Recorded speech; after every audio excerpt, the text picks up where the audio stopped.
And let's wrap it up with the Ravens game. We talked about the Ravens a bunch already, but try to focus on this game itself.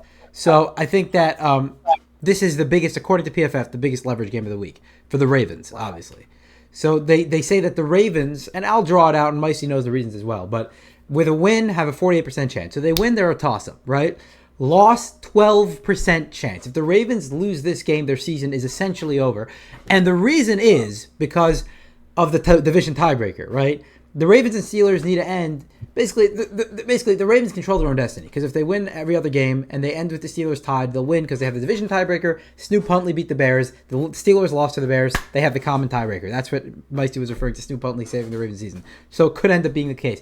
If the Ravens lose this game, they lose the division tiebreaker. They would need to most likely jump the Steelers by a game by the end of the season, which means the Steelers need to lose almost every game until that Ravens game. So that's why this game is so essential. This is an absolutely enormous game for the Ravens. It's a must-have game, and I'm skeptical about whether the Ravens' chances of winning this game. They're favored by 1.5. Listen, Vegas is a complicated relationship with the Ravens this year, right? The Ravens are 1-5. The Steelers were 4-1, and Pittsburgh still barely had.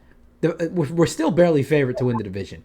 And then 4 weeks later, the Ravens are tied. They're tied, right? And you're like, this is why Vegas predicted the Ravens, right? All along, the Ravens have 5 winnable games. The Steelers are going to come back down to earth and probably be around 500 as they are every year. We all know why the Vegas did this. And then they're 7-point favorites against the Bengals. I was surprised about that. Even after losing to the Bengals by 18, they were still 6-point favorites against the Steelers. Again, surprising. So now Vegas is starting to learn their lesson and give them 1.5-point favorites and call this game a toss-up, which is what I think it is. Like, honestly, I think the Ravens had the Ravens were handed a free half of football against the Bengals. Joe Burrow was not good in the first half of that game. He was 1 for 9 in the red zone, and they settled for field goals, and every single time, even when they were given a short field. Heck, the Ravens literally, Lamar Jackson had, I would say, his worst play of the season, but he had some bad ones there. But probably his worst play of the season, where he coughed the ball up right to the defender at his own 2-yard line, and the Bengals went 4 straight plays, incompletions, and turned the ball over. They didn't score a single point off of that. So, the Ravens defense came up big in the first half. Then, in the second half, Joe Burrow absolutely slaughtered every single player, including Kyle Hamilton, who got beat for a touchdown, on the defense. So they had 1 free half of football, still lost by 18, albeit some questionable things happened in that game. Game of inches, as we say, but still. So, I'm not liking the Ravens' chances in this game. Even if T. Higgins doesn't play, he didn't play in that game. Trey Hendrickson didn't play in that game. And Joe Burrow's feeling it. We saw this last game and a half. He's absolutely feeling it. I don't see how this Ravens defense, who struggled against good quarterbacks all season, is going to stop the Bengals' offense. So I personally think the Ravens are going to lose this game, Yehuda. But I know you probably disagree with me. I do disagree with you. I have Ari's tweet up right now. Joe Burrow's presser today felt very reflective. If I want to keep doing this, I have to have fun doing it. I've been through a lot. It's not fun. What am I doing it for? Later on, there's just a lot of things. He is starting to feel that Cincinnati, that Ohio, and starting to feel that hopelessness. That wonderful hopelessness as a Ravens fan, that I love to see the the Bengals and Browns, because they are obviously the 2 Ohio franchises and 2 franchises that have never won a Super Bowl. One of them not even making a Super Bowl, but that losing culture. 2 scouts in the entire scouting department for Cincinnati, the cheapest owner in sports. It's all starts to weigh on you, and you just get your Stuss, right? No cussing. Get your stuff kicked in. Just try not to. Yeah. Kicked in over and over, and beat up over and over and over again. And you play as hard as you can, and your owner doesn't spend any money, doesn't pay any defensive players. You have the worst defense in NFL history through 12 or 13 weeks, right? And then somehow they beat the Ravens. But it all starts to weigh on you. And I said that the Bills-Bengals game was super consequential, because if the Bengals win after having beaten the Ravens on Thanksgiving, and then having beaten the Bills, 2 good, I don't know if the Ravens are a good team, but beating 2 great quarterbacks back to back, they got some ruach, they got some spirit, and they're like, oh, okay, we can really come back. But after losing to the Bengals, when maybe he starts to blame himself, even though lucky little bit of lucky tipped deflections by doing quote unquote all he can except mistake. Still kind of unlucky. He starts to feel it. So that's why I was so excited to see the Bengals lose, because they will start to play with less heart and less want to. And I know the Ravens are not a good team because they just to the Bengals and they just find ways to lose games. But I still think Harbaugh, for as much as we complain about him, he's a better coach than Zach Taylor. Their defense is still number 32 in DVOA. They're still horrendous. They are absolutely atrocious against tight ends. And maybe we'll pay or we'll throw the ball to our $13 million a year man more than one time this game, because he had a solid game against. Maybe likely we'll hold on to the ball as he's going into the end zone, as he's in the zone. But yeah, there are huge matchups to take advantage of here. Their linebackers are atrocious. They're terrible. These tight ends are going to be able to run on them. And I just think like Joe Burrow coming back obviously gave them a good boost on Thanksgiving, and it's giving them like a hope, like, oh, maybe we can do it. But I just think now, having lost to the Bills, they're starting to lose hope. They have pretty much no room for error, and the Ravens are going to be able to win this game. It's probably going to be ugly, just with all the games the Ravens win this year, but they should be able to target their tight ends, get that run game going, and build a little bit more false hope for me and the the good old boys down in about actually making the playoffs or winning the division. But yes, I think the Ravens can do this. If I panicked after they lost to the Bengals. Like that was atrocious with all the numbers, not a lot. But if they lose to the Bengals, yeah, season's over. But I don't think the season stays alive for a couple more weeks. I think the Ravens should be able to pull this. You agree, Meisty? Yeah. Simple. Bengals win. Season's over. Let's just go to next year. No. Two things to say. The mistake is against the Bengals. They didn't wear all blacks. They got cute and said we can win without them in a primetime game. Should have worn them. Stadium would have been lit. I was there. It would have been nuts. Falafel finally, hopefully, gets benched this week. That could be a changer. The other issue is that Lamar Jackson, and I don't remember if he said it before the Bengals game. By the way, Ben Cleveland is suspended for 3 games, so he's trash probably also. not going to get benched. But I'm just saying he's probably not going to get benched. I don't think Falafel is going anytime soon. No. They did work somebody out this year. They did sign someone from Atlanta, but anyway, regardless of that. Yeah, regardless of that, give him a week, he'll be up. Especially if we're eliminated or whatever. But here's what I have to say. First of all, I don't know if he said it before the Bengals game because I was on my way to the Bengals game, so I didn't know if he said it before. I do know he said it last week.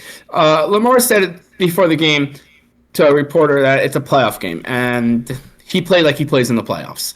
So, and he said also, I think it was after the previous one of the few weeks where he's like, yeah, every game from now on is a playoff game. So playoff Lamar has shown up, and that was where we are holding where playoff Lamar is playing like playoff Lamar. I don't think he played so poorly last week. I don't think he played so poorly. And people are screaming about Mark Andrews also that he's not doing it and why everybody signed. He's been like our most consistent, positive. I know he hasn't been like, and maybe like deep stats might say different, but by the eye test as a fan, I've had no problems with Mark Andrews this year. I know like, oh, he messed up the game-winning, 4th down play. It was to DeAndre Hopkins, and if you watch the whole video, I don't know if 24 is on the Steelers. He was probably going to pick that ball off. I mean, he was. It was a tough. I watched the replay a couple times in slow motion to see like, did Nuke really was he that open? I don't think he was that open, but maybe more open than Andrews. You're right. Like it was Andrews went up like this, but you're gonna jump for the ball. Like I don't fall for that. Like your instinct, you go for the ball. The plays that one guy's in the back of the end zone and another guy is coming across the field in the middle of the end zone. That means that you got to put the ball a little higher so that the guy in the front knows, oh, it's going behind me. It's not Mark Andrews' fault. Mark Andrews has been consistently this year. He's been healthy. I mean, he's been good this year. He's playing well. He hasn't had any big drops or fumbles he's had a few whatever your typical tight end games. I don't think he's been a top tight end. I don't think he's putting up extreme numbers. But I think he is a good player, and I'm a Mark Andrews hater. Don't get me wrong. I am get Mark Andrews. I've been saying that for a long time. But I will say, Mark Andrews is just doing his job this year. I don't have any big problems with him.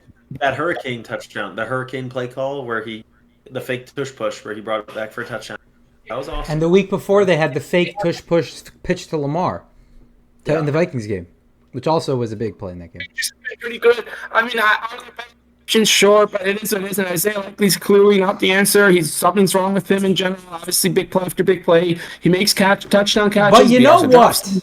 But you know what about Isaiah Likely? We would be talking about him very differently if the Ravens won the Bills game in the playoffs, because he made a great catch for the potential game-tying, sliding catch in the end zone. Great pass by Lamar. That whole 2-minute drill was like, where was that 2-minute drill last week against the Steelers? They went, one digression over here, okay? They went 92 yards. Remember what happened against the Bills? The same exact thing happened, right? They got a holding on the punt return. They got sent back to the 8-yard line. They scored a touchdown in less than 90 seconds. And Bateman gets injured on the second play of the game. Flowers already isn't in there. He throws 30 yards to Tylan Wallace. He has a corner out to Andrews for 30 yards. Boom, Likely in 3 plays. Where was that last week? Anyway, digression. But my point is, we'd be talking about Isaiah Likely very differently if he made that play. But your point is still well founded, Meisty. Obviously, there's something about him just being just off in those spots. I agree. And yeah, just to keep it going. I mean, the Bengals. I think the Ravens do win this game. I think they find a way to win. Again, it's a win or go home situation. There are 7 teams like that this week going in, and you have all these teams going into this go home, big or go home, and some of them do lose, and some of them hopefully do lose, like the Chiefs. But I think the Ravens are looking at to be a team right now where they need to win. And you found something. I think Lamar looked good last week. I think he's stupid play. He had a stupid, big, dumb, stupid play that he had. Just throwing short throws. The Derrick Henry dump off. I get so angry, and especially when it's my quarterback. I get so angry when a quarterback misses a dump off. Like, it's a dump off. That is supposed to be like your most best you complete dump off. Don't mess up the dump off. And Derrick Henry was so open. Maybe Derrick Henry ran it short. I don't know. You gotta hit him. He's 5 feet away. He's 5 yards away from you. Hit him. He's wide open. Hit him. Derrick Henry had 20 yards ahead of him. There was a blocker. It could have gone a huge play. I don't know what's wrong with the Ravens. I mean, I can tell you, a terrible offensive line, no pressure. The coaching staff is atrocious, and the players have zero trust in their team. There's no morale. No pass rush. There's nothing. I mean, and Marlon Humphrey. I mean, we're podcasting and They got to cut Marlon Humphrey. No, I'm serious. They got to bench him. We don't hate on other podcasters. We try to be very encouraging to but you're a football player. Play football. Right? You're podcast, buddy. We could barely hear any of that, Meisty. We could barely hear any of that. So frustrated that the whole podcast is cutting out. Yeah, right. You just hurricane, like you said. Can you hear me better now? No. What's the weather? It might be raining. My Wi-Fi is going down with it. Now we hear you. Okay, so it's better now. As I was saying, we don't like to hate on other podcasters. So we try to be encouraging to other podcasters. But you're a football player, buddy. So play football. I really don't know what to say about Marlo. We have players, and the issue that makes me really upset is that going forward, Lamar's about to get the big chunk of his contract.